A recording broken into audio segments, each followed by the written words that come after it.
वसई विरार महापालिकेसह पालघर जिल्ह्यातल्या निवडणुकीची रणधुमाळी आता पेटलेली आहे आणि आता माझ्यासोबत आहेत बहुजन विकास आघाडीचे सर्वेसर्वा माजी आमदार हितेंद्र ठाकूर।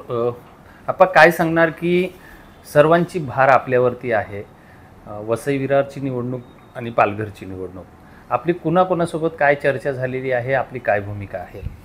नाही, चर्चा असं काय नाही मिळत, वसई विरारचा तो विषयच नाही मिळत अजून, कारण का आत्ता तर आरक्षण पडलं आहे, अजून किती दिवस हे जातील, त्याच्या मतदार याद्या बनवणं, परत महापौराचं आरक्षण, ह्या सगळ्यामध्ये बराच काळ जाईल, त्याच्यामुळे त्याच्याबद्दल चर्चा नाही। परंतु पालघर, डहाणू, जव्हार वगैरे ह्याच्या बाबतीमध्ये बेसिक चर्चा झाला आहे। मी आपले जे स्थानिक लोक आहेत त्यांना विश्वासात घेऊन त्या नगरपालिकेतला तेथील स्थानिक कार्यकर्ते, काशीनाथ पाटील, माजी खासदार बळीराम जाधव, माजी आमदार राजेश पाटील, या सगळ्यांना कार्यकर्त्यांना विश्वासात घेऊन योग्य प्रकारे सगळ्यांना हे करा। कोणत्याही आणि दुसऱ्या पक्षांना देखील मी हेच सांगितलं आहे का प्रत्येकाने मला अमुकच पाहिजे तमुकच पाहिजे करत बसण्यापेक्षा निवडून येणारा उमेदवार कोणत्या पक्षाकडे आहे, त्याचं साधारणतः त्या विभागामधलं स्थान कशा प्रकारे आहे असे बघा आणि इलेक्टिव्ह मेरिट असलेल्या कार्यकर्त्याला तिकीट द्या। पण आपण कोणासोबत असणार आहेत? आपल्याला म्हणजे महाविकास आघाडी का महायुती? नाही, आता माझ्या ह्याच्यात चर्चा झालं तिकडे शिवसेना, उभाटा, राष्ट्रवादी, काँग्रेस, म्हणजे महाविकास आघाडीसोबत असं ह्यांच्याशी ही लोक आलेली चर्चा करायला, त्यांच्याशी चर्चा झालं आहे। मी सांगितलं शांतीने जरा सगळ्यांना घ्या, सगळ्यांना विश्वासात घेऊन योग्य प्रकारे, म्हणजे सगळ्यांना न्याय पण मिळाला पाहिजे, न्याय शोधला पाहिजे।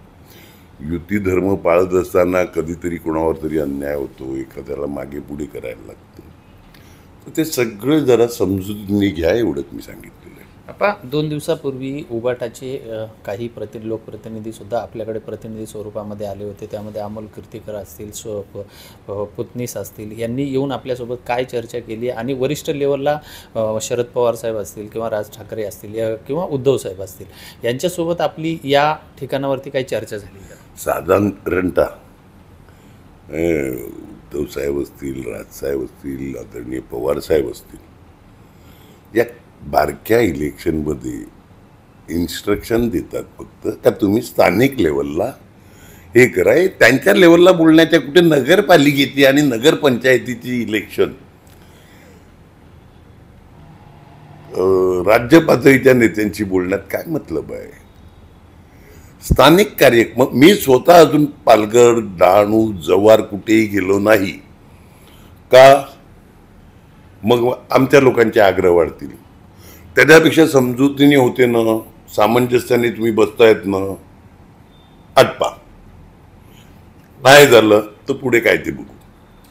मग आता आपली भूमिका कोणत्या भावामध्ये असणार आहे की वसई विरारची महापालिकेची निवडणूक आता काही वेळामध्ये हे होते, आरक्षण तर पडलेलंच आहे, जिल्हा परिषदला आपली ताकद कशा पद्धतीची आहे, आणि वसई विरारमध्ये आपण आत्तापर्यंत एक छत्री अंमल राबवलेला आहे, तर मग आपण कोणत्या भूमिकेत असणार आहेत? अहो, मी काय बोललो, कोण कुठे लहान कोण कुठे मोठा ह्याच्यापेक्षा योग्य ती भूमिका घ्या। जर सामंजस्य ठेवत असतील सगळे तरच पुढे जाऊ शकतात एकत्र, नाही तर कोण पुढे एकत्र जाणार नाही। आज माझ्या कानावर वेगवेगळ्या गोष्टी आहेत, अमुक पक्षाला अमुक जागा पाहिजे, तमुक पक्षाला तमुक जागा, अरे पण पाहिजेत म्हणजे काय? अवास्तव कोणी मागण्या करू नये, वास्तवतेचं भान सगळ्यांनी ठेवलं तर बऱ्याच गोष्टी क्लिअर होतील। या निवडणुकीमध्ये म्हणजे आता वसई विरार असेल का पालघर जिल्हा असेल, तर या निवडणुकीमध्ये आपण नेमकं या सर्व पक्षीय समविचारी पक्षांना आपल्याकडून नेमकं काय आव्हान असेल? नाही, मी काय बोललो ना, 2 पावलं मागे घ्यायची सगळ्यांनी तयारी ठेवा। माझ्या सकट सगळ्यांनी अडून बसलं तर होऊच शकत नाही काय. कारण जिल्ह्यामध्ये आणि वसई विरारमध्ये आता जवळपास भाजपाची सत्ता आहे.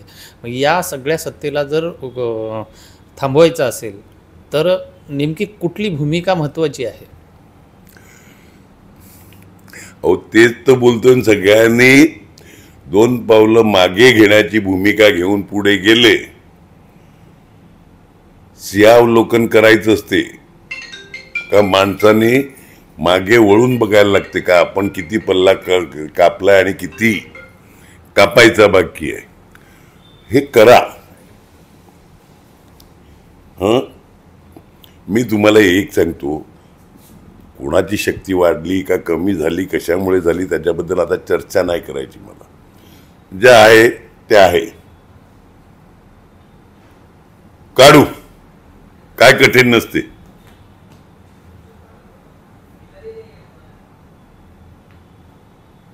आतापर्यंत आपली पुन्हा कोणासोबत चर्चा झाली?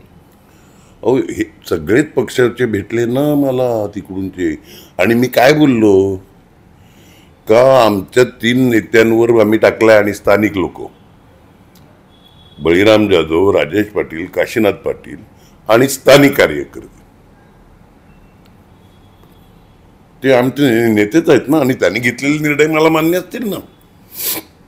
म्हणजे या निवडणुकीमध्ये आपली भूमिका महाविकास आघाडीसोबत जाण्याची ठाम आहे. आता चर्चा होईल त्यावेळी बघू. मी काय बोलला का सगळ्यांनी एकत्रितपणे कसं जायचं ते ठरवलं पाहिजे. काही हरकत नाही ना. मग काय वाटतं, हे सगळेजण जर एकत्र आले तर निश्चित पुन्हा एकदा आपलं राज्य येईल? अहो या जगात कोणतीही गोष्ट अशक्य नाही मिळत. लक्षात आलं की नाही? जगामध्ये अशक्य नाही. त्याच्याकरता काम करायला लागते. ती काम करण्याची सगळ्यांनी तयारी ठेवली पाहिजे. पण आपण दुसरा प्रश्न असा आहे की ज्या पद्धतीनं केंद्रापासून ते राज्यापर्यंत प्रत्येकाने EVM आणि वोटचोरीवरती संशय व्यक्त केलेला आहे. पुन्हा जर अशाच पद्धतीचं जर हे झालं तर तुम्हाला काय वाटतं की या सगळ्या विरोधी पक्षांचं काय अस्तित्व असेल का? पुन्हा त्याचं रिपिटेशन या महापालिका निवडणुका आणि जिल्हा परिषद पंचायत समितीमध्ये होईल? आता नोट चोरी, बोगस नावं ह्याच्याबद्दल सर्व नेते, सर्व पक्षाचे नेते, आदरणीय पवार साहेब असतील, राजसाहेब असतील, उद्धवजी असतील, काँग्रेसचे सगळे दिग्गज नेते अध्यक्षापासून हे सगळेजण जाऊन इलेक्शन कमिशनला भेटले. काही फरक पडला का? मतदार याद्या फक्त जे काही घोटाळे आहेत ते क्लीन करा एवढंच सांगितलंय. सगळ्यांची मागणी काय होती? याला काळा त्याला गाडा नाही. ही जी 2-2, 10-10 वेळा नावं आलेली आहेत ती मतदार यादी योग्य प्रकारे पब्लिश करा. केली का? मग आता त्याच्यावर कशाला बोलवायचं लोकांनी? पण याचा फटका या निवडणुकीला बसू शकतो का नाही? अहो बघू ना. आता स्थानिक पातळीला उमेदवार एवढे असतात का बोगस, दुबार, चौबार हे बरोबर शोधून काढतात. सगळे बारके बारके वॉर्ड आहेत, त्यामुळे होतील ते पकडले जातील.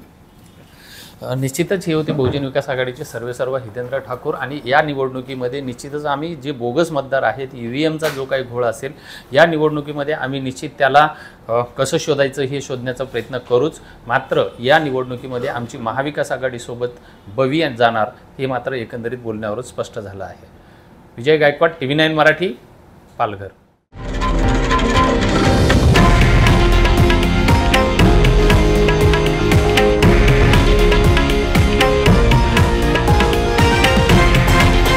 हे आहे देशातील नंबर 1 न्यूज नेटवर्क आणि आपण पाहत आहात TV9 मराठी, एकमेव.